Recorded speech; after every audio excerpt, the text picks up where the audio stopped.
Hello everyone, this is Anuja और आज का टॉपिक है प्राचीन महाकाव्य, जिसमें हम रामायण के बारे में बात करेंगे। ये वीडियो जो है वो बीए पार्ट फर्स्ट ईयर के फर्स्ट पेपर भारतीय संस्कृति के मूल आधार से लिया गया है। प्राचीन महाकाव्यों के बारे में और स्पेशली रामायण के बारे में इस वीडियो में हम बात करेंगे। रामायण का रचना काल, रामायण के रचयिता कौन थे, वाल्मीकि के बारे में बात करेंगे। रामायण की कथा सभी को पता है, उसके बारे में, रामायण का वर्तमान स्वरूप क्या है, रामायण में जो विभिन्न आदर्शों का उल्लेख हुआ है जिनमें पारिवारिक आदर्श शामिल है, सामाजिक आदर्श, धार्मिक आदर्श, नारी के आदर्श स्थिति का वर्णन, साथ ही रामायण को किस प्रकार से आर्य संस्कृति का प्रतिनिधि ग्रंथ कहा जाता है, इन सब के बारे में हम बात इस वीडियो में करेंगे। लास्ट में रामायण का साहित्यिक महत्व क्या है, इसके बारे में चर्चा भी इस वीडियो में हम लोग आगे करेंगे। महाकाव्य जो हैं उनको भारतीय संस्कृति का दर्पण कहा जा सकता है। इन महाकाव्यों में भारतीय जो संस्कृति है, भारतीय जीवन मूल्य जो हैं, आदर्श हैं जीवन के, उन सब का सुंदर ढंग से वर्णन किया गया है। महर्षि वाल्मीकि के द्वारा रामायण की रचना की गई और वेदव्यास के द्वारा महाभारत की रचना की गई। इन दोनों ही महाकाव्यों में प्राचीन जो भारतीय सभ्यता और संस्कृति, यानी उस समय के समाज, धर्म, राजनीति, दर्शन, जब इनकी रचना की गई इन महाकाव्यों की, उस समय की इन सभी स्थितियों का वर्णन इन महाकाव्यों में हमें प्राप्त होता है। इन महाकाव्यों से हमें न केवल उस समय का इतिहास पता चलता है, बल्कि उस समय की जो भारतीय संस्कृति के आदर्श थे उनको भी इन महाकाव्यों में अभिव्यक्त किया गया है। उस समय की जो एक आदर्श राज्य व्यवस्था थी उसका उल्लेख रामायण में किया गया है। राम राज्य की जो कल्पना थी वो भी हमें रामायण में प्राप्त होती है। रामायण के जो रचनाकार थे वो महर्षि वाल्मीकि थे। रामायण की रचना संस्कृत भाषा में की गई है। और अगर रामायण की रचना काल की बात करें तो इसके बारे में विद्वानों में विभिन्न जो है मत पाए जाते हैं। सामान्यतः जो विद्वान हैं उन्होंने फिर अंत में ये निष्कर्ष निकाला कि लगभग इसकी रचना 500 या 600 ईसा पूर्व में हुई होगी। ये भी माना जाता है कि रामायण की रचना जो है महाभारत से पहले हुई होगी। रीज़न ये दिया जाता है, कारण ये दिया जाता है कि रामायण जो है उसमें महाभारत या उसके किसी भी पात्र का उल्लेख प्राप्त नहीं होता है, जबकि जो महाभारत है उसमें रामायण के जो विभिन्न भौगोलिक दृश्य हैं, भौगोलिक क्षेत्र हैं, उनका उल्लेख, साथ ही रामायण के विभिन्न पात्रों का उल्लेख भी हमें इसमें प्राप्त होता है। रामायण में गौतम बुद्ध का कोई वर्णन नहीं है, बौद्ध धर्म का वर्णन नहीं है, जबकि बौद्धों की जो जातक कथाएं हैं जिसमें महात्मा बुद्ध के पूर्व जन्मों की कथाएं कही गई हैं, उसमें दशरथ जातक में रामायण के जो विभिन्न पात्र हैं उनका हमें उल्लेख प्राप्त होता है। रामायण के वर्तमान स्वरूप की अगर बात करें तो इसमें लगभग 24,000 श्लोक हैं और इसमें 7 कांड हैं, यानी 7 भाग हैं, जिनके नाम हैं बालकांड, अयोध्या कांड, अरण्य कांड, किष्किंधा कांड, सुंदर कांड, लंका कांड और उत्तर कांड। ये भी कहा जाता है कि जो बाल कांड और उत्तर कांड है वो बाद में, काफ़ी आने वाले समय में, काफ़ी बाद में इन दोनों कांडों को इसमें जोड़ा गया था। प्रारंभ में इसमें सिर्फ 5 कांड थे। रामायण की कथा सभी को पता है। रामायण में कौशल जो राज्य था जिसकी राजधानी अयोध्या थी, अयोध्या में राजा दशरथ राज्य करते थे और उनके 4 पुत्र थे, राम, लक्ष्मण, भरत और शत्रुघ्न। 3 रानियां थी, कौशल्या, सुमित्रा और कैकेयी। और रामायण में राम और रावण के युद्ध का वर्णन है। साथ ही अयोध्या में राम के स्थान पर किस प्रकार से भरत को कैकेयी ने दशरथ से कहकर के गद्दी पर बिठवाया, राम को वनवास दिलाया और फिर अपने वनवास के दौरान राम, लक्ष्मण और सीता के द्वारा किस प्रकार से वन में जीवन बिताया गया, उनका वनगमन और साथ ही आने वाले समय में लंका में राम और रावण के युद्ध का वर्णन, इन सभी, ये जो पूरी कथा है इसका वर्णन रामायण में किया गया है। ऑलमोस्ट सभी को इसके बारे में जानकारी होगी। अब हम अगर बात करें तो रामायण और महाभारत में एक सबसे बड़ा डिफरेंस ये है कि रामायण जो है उसके अंदर आदर्शात्मक स्थिति का वर्णन किया गया है, चाहे सामाजिक हो, धार्मिक हो, दार्शनिक हो, राजनीतिक हो, सभी चीज़ों में आदर्श रूप की चर्चा की गई है। यानी अगर राजा है तो राजा का आदर्श कर्तव्य क्या है, किस तरह की किस तरह का शासक होना चाहिए, नारी के आदर्श रूप का वर्णन किया गया है, पारिवारिक मूल्यों की आदर्श स्थिति का उल्लेख इसमें हमें प्राप्त होता है।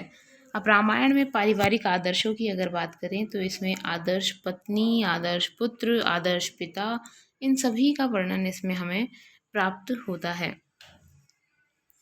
जैसे रामायण में जो 4 भाई हैं, राम, लक्ष्मण, भरत और शत्रुघ्न, उनके बीच में सगे भाइयों से भी ज़्यादा प्रेम हमें प्राप्त होता है, आदर्श भाइयों के रूप में वो दिखाए गए हैं। कौशल्या जो है आदर्श माता के रूप में दिखाई गई हैं कि माता किस प्रकार की होनी चाहिए, संतान के प्रति उनका व्यवहार किस प्रकार का होना चाहिए। राम जो है उसकी रचना एक आदर्श पुरुष के रूप में की गई है, आदर्श बेटे के रूप में, आदर्श पिता के रूप में, पुत्र के रूप में, इनके रूप में उनका वर्णन किया गया है। उन्हें चरित्रवान माना गया है, उनमें लगभग सभी जो आदर्श गुण हैं उनको उनमें आरोपित किया गया है, उनको उन सभी गुणों को उनमें दिखाया गया है। रामायण में सीता जो है वो आदर्श पत्नी के रूप में दिखाई गई हैं। आदर्श भारतीय नारी किस प्रकार की होनी चाहिए, उसके कर्तव्य क्या होने चाहिए, इसके रूप में सीता का वर्णन किया गया है। एक आदर्श स्त्री किस प्रकार के कर्तव्य अपने पिता, पुत्र और पति के प्रति निभाती है, उसका वर्णन सीता के रूप में यहाँ पर किया गया है।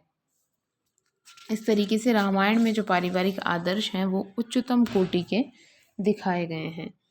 रामायण में अगर सामाजिक आदर्शों की बात करें तो रामायण में राम राज्य की चर्चा की गई है, जिसमें ये बताया गया है कि राजा किस प्रकार का होना चाहिए, कैसे उसे शासन करना चाहिए, प्रजा के प्रति उसके क्या कर्तव्य होने चाहिए।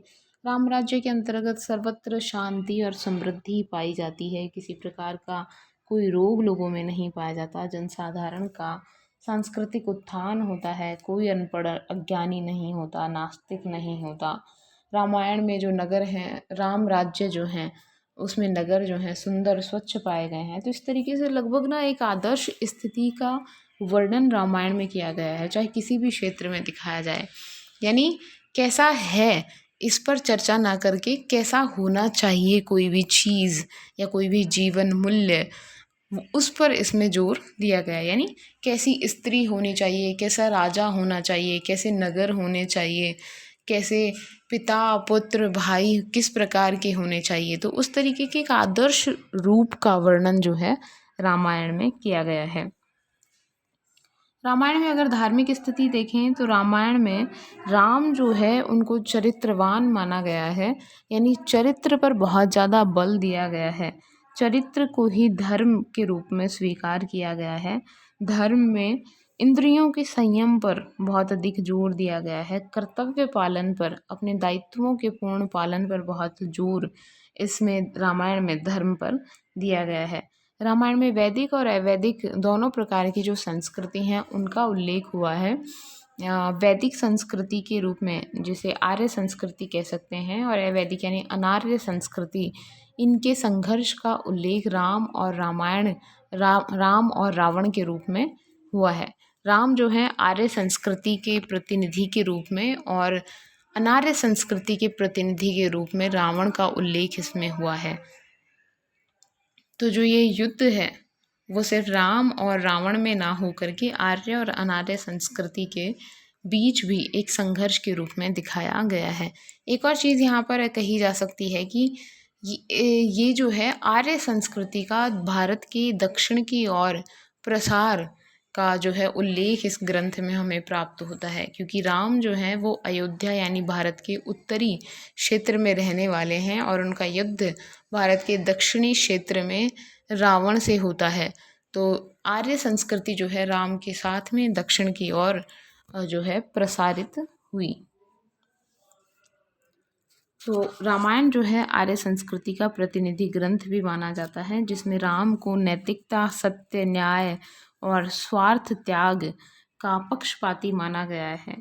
वहीं जो रावण है उसमें अनैतिकता, असत्यता, धूर्तता, कुटिलता इन जैसी जो कुप्रवृत्तियां हैं उनका समावेश होता है या वो दिखाई उसमें देती हैं। इसमें दोनों संस्कृतियों में आर्य अनार्य में संघर्ष होता है और जिसमें अंततः अनार्य संस्कृति पर आर्य संस्कृति की विजय होती है, यानी सत्य की असत्य पर, न्याय की अन्याय पर और नैतिकता की अनैतिकता पर विजय की कहानी रामायण में हमें दिखाई देती है। इसीलिए इसे आर्य संस्कृति का प्रतिनिधि ग्रंथ भी कहा जाता है। हम ऑलरेडी चर्चा कर सकते हैं किस प्रकार से आदर्श स्त्री के रूप में सीता का वर्णन इसमें किया गया है। रामायण का अगर साहित्यिक महत्व देखें तो साहित्यिक दृष्टि से रामायण का बड़ा महत्व है। इसमें भाव और भाषा दोनों का ही प्रभावशाली प्रयोग किया गया है। संस्कृत भाषा में इसे लिखा गया है। इसमें श्रृंगार रस, वीर रस, शांत रस, रौद्र, वात्सल्य, प्रेम, करुणा, विभत्स इन सभी रसों का जो है प्रयोग रामायण की रचना में हुआ है। रामायण के अंदर जैसे सौंदर्य का वर्णन की अगर बात करें तो प्राकृतिक सौंदर्य और नारी सौंदर्य दोनों का वर्णन बहुत ही मनोरम रूप से किया गया है। इसमें जैसे किष्किंधा कांड में पंपा सरोवर, पंचवटी वन, दंडक वन इन सभी का बहुत ही मनोरम दृश्यों का, विभिन्न ऋतुओं का, इन सभी का बहुत ही सौंदर्यपूर्ण वर्णन जो है रामायण में हुआ है। तो सांस्कृतिक दृष्टि से भी इसका बहुत अधिक महत्व है।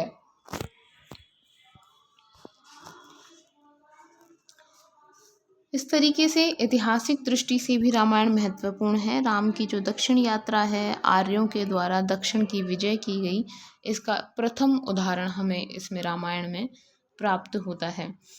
दक्षिण भारत के जो शिलालेख हैं उनके अंदर हमें उत्तर भारत का जो इक्ष्वाकु वंश था, जिससे राम जिस वंश से आते थे उसे इक्ष्वाकु वंश कहते थे, तो वहाँ के जो शिलालेख हैं उनके अंदर हमें इक्ष्वाकु वंश का उल्लेख भी प्राप्त होता है।